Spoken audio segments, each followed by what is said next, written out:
The Holy Spirit is the Spirit of truth, the Spirit of prophecy. He's the one who reveals Jesus. The Holy Spirit has seen everything and heard everything. He is the witness. He gives the testimony. Do you remember what I said last week? That Jesus has a testimony, right? What does the Holy Spirit do? He takes the things that belong to Jesus and he makes them known to us. He takes that testimony and he makes it known to us. He is the witness, telling who Jesus is, what he did, and what he will do.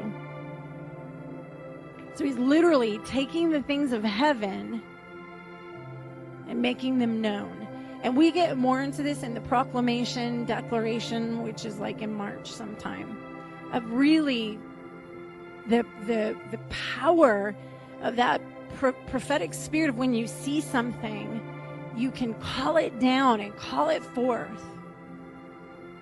But he is the revealer. He's the one that's that bridge between, taking those things of heaven and releasing them, making them known. It's Holy Spirit is what he does. There's some scriptures for you. He's the comforter and the teacher. Again, why is he called the comforter?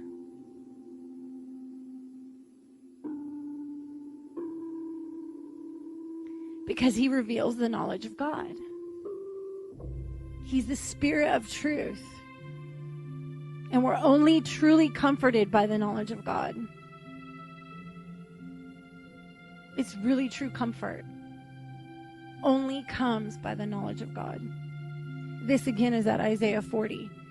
It's Isaiah 41. Comfort, yes, comfort my people. He says, then he goes into the question, how do I comfort? What do I say? Declare. Cry out. I keep bringing that up, but I promise we will get into it. But I'm just making the point that that's why he's called the comforter. And that's why he's the teacher, because he's the revealer of God. And there's some scriptures there. He's the gift. The Holy Spirit is the Siblanot. I'm probably saying it wrong. In Jewish betrothal custom, the gift given to the bride at the time of betrothal, the promise and token of marriage. When you have an engagement ring, or when you get engaged, you have a ring. A ring is given. It's a promise and token of marriage. That's the Holy Spirit.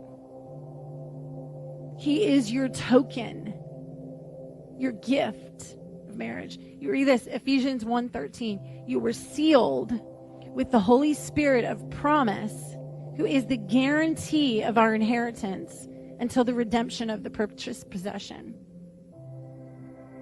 You're sealed by the Holy Spirit. He's that gift given that seals you, the promise and token of marriage. So much, if you understand Jewish betrothal custom, you will see how Jesus was talking covenant and marriage all the way through the Gospels. He talked in bridal language. The Last Supper. When a man desires a woman's hand in marriage, he goes to the Father. The Father gives him a cup. He then, the bridegroom, potential bridegroom, gives the cup to the bride. He drinks. She gives the cup to the bride. She drinks. It's agreement. Then he goes away for a year. The groom, potential groom, goes away for a year, prepares a home for them to live in. Ring any bells? John 14. I'm going away, but I'll return. I'm going to prepare a place for you. My Father's house are many mansions. And they actually used to do that. They would build rooms onto, and they still do, actually. If you go over to Israel and the Arabs, they actually build on their homes onto their father's homes. Everything. I wish I could go into this. I love talking about it, but it really is bridal language. The drinking of the cup, the Last Supper, the I'm going away. So you understand in that, my point is that the Holy Spirit is that gift. He is that ring. He is that promise that Jesus is returning for his bride. He's the token given that I am going to return for you. Read that in John 14. You'll see it in John 14, John 15, where he talks about that. Don't worry, I'm going away. I'm going to prepare a place for you, but I'm giving you the Holy Spirit. The Holy Spirit prepares the bride.